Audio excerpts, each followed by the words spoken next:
السلام علیکم۔ کیا آپ نے کبھی سنا ہے کہ چاند دو ٹکڑے ہو گیا تھا؟ کیا یہ محض ایک مذہبی روایت ہے یا واقعہ ایسے ہوا تھا؟ اور کیا جدید سائنس واقعے کو مانتی ہے؟ آج کی ویڈیو میں ہم قرآن، حدیث اور سائنسی شواہد کی روشنی میں اس حیرت انگیز واقعے کا جائزہ لیں گے۔ 1400 سال پہلے مکہ مکرمہ کے کچھ کافروں نے نبی کریم صلی اللہ علیہ وسلم سے معجزہ دکھانے کا مطالبہ کیا تو آپ صلی اللہ علیہ وسلم نے اللہ کے حکم سے آسمان کی طرف اشارہ کیا اور چاند دو ٹکڑے ہو گیا۔ یہ واقعہ صحیح بخاری، صحیح مسلم اور دیگر مصنف حدیث کی کتابوں میں موجود ہے۔ قرآن مجید کے سورۃ القمر میں اللہ تعالیٰ فرماتے ہیں، قیامت قریب آ گئی اور چاند پھٹ گیا۔ یہ آیت واضح طور پر معجزے کی گواہی دیتی ہے۔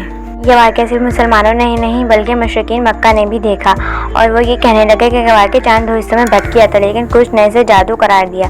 کچھ کافر جو سفر سے واپس آئے انہوں نے بھی یہی واقعہ بیان کیا۔ اب سوال یہ ہے کہ آج کی سائنس واقعے کو مانتی ہے؟ کیا چاند پر ایسا کوئی نشان موجود ہے جو اس بات کا ثبوت ہو سکتا ہے؟ ناسا کی ریسرچ۔ ناسا کی چاند مشین سے لی گئی تصویر میں چاند کی سطح پر ایک لمبی گہری درار دیکھی جا سکتی ہے جو ہزاروں میل تک پھیلی ہوئی ہے۔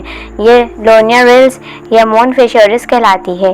کچھ محققین کا ماننا ہے کہ یہ درار کسی وقت چاند کے دو ٹکڑے ہونے اور پھر جڑنے کی علامت ہو سکتی ہے۔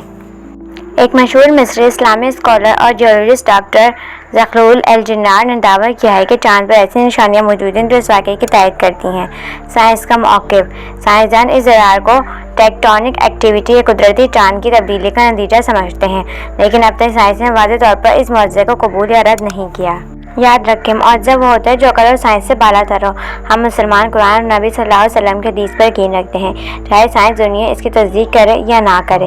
چاند کے دو ٹکڑے ہونا نہ صرف نبی صلی اللہ علیہ وسلم کی سچائی کا ثبوت ہے بلکہ قیامت کی نشانیوں میں سے ایک بھی ہے۔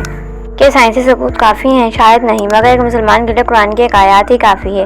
یہ واقعہ ہمیں یاد دلاتا ہے کہ اللہ تعالیٰ ہر چیز پر قادر ہے۔ اگر آپ کو ویڈیو پسند آئی ہے تو لائک کریں، شیئر کریں اور ہمارے چینل کو سبسکرائب ضرور کریں۔